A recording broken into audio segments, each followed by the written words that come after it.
So, dito nga po mga kalingap mga ka-EDSI, ano nga ba ang sagot ni Beyonce sa sinabi ni Kalingap Edu na? So, ano nga ba ito? Yan po yung ating pag-uusapan po mamaya mga kalingap mga ka-EDSI.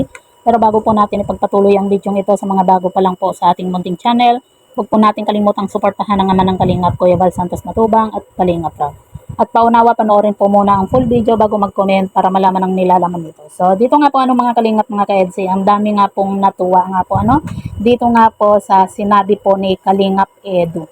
Ito po yung time po na ribbon cutting po ng bahay po nila Beyonce, at yung mga K-boys nga po ay nasa taas nga po ng bahay po nila Beyonce sa may rooftop nga po. At yan nga po mga kalingap mga ka-EDSI, nakakatuwa po yung tanong nga po dito nga po kay Jomar at kay Kalingap Edu kung sino nga daw ba yung susunod na ikakasal. At ang sagot nga po dito ni Jomar nga po, siguro after 3 years. Pero dito nga po mga kalingap mga ka-EDSI, ang dami nga pong natuwa sa naging sagot po ni Kalingap Edu dito. Kasi ang sagot po ni Kalingap Edu ay kapag ready na nga daw po itong si Beyonce, o di ba? Si Beyonce lang po talaga yung hinihintay po ni Kalingap Edu, kasi alam po natin na nasa tamang edad na po itong si Kalingap Edu, kumbaga ready na rin po siguro Pero yun nga, siyempre hinihintay rin po niya itong si Beyonce kasi nga po nag-aaral pa po itong si Beyonce.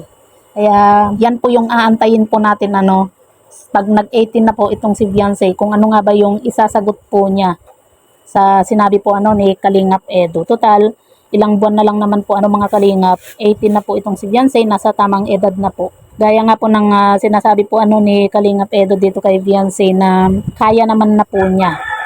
At saka pwede po na itong si Kalingap Edu na po yung magpaaral kung sakasakali dito kay Beyonce, kung talagang seryoso po itong si Kalingap Edu at Beyonce nga po sa isa't isa Pero yun nga po mga kalingap mga ka-EDSI, mahirap naman pong biglain or madaliin po itong si Beyonce, kasi gusto rin po ni Beyonce nga po na makapagtapos po muna ng pag-aaral.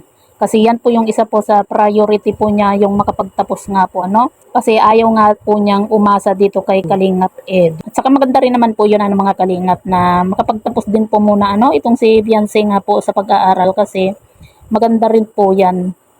At meron po siyang kumbaga maipagmamalaki din po kung sakasakali. Dahil hindi naman po natin masasabi yung panahon po, 'di ba? Minsan pabago-bago. 'Di ba? Hindi natin masasabi kung sila ba talaga yung magkakatuluyan. Kaya maganda rin po talaga na makapagtapos po muna itong si Beyonce nga po ng pag-aaral. Gaya nga po ng sinabi po noon ni Beyonce, 'di ba, na ayaw niyang umasa kay Kalingap Edu kahit na maging sila man po. Kasi gusto po ni Beyonce na nakakatulong din po siya dito kay Kalingap Edu nga po. At yan nga po mga kalingap, nakakatuwa po yung sinagot nga po ni Kalingap Edu na kapag ready na nga daw po itong si Beyonce, pwedeng-pwede na po silang magpakasal. O, di ba?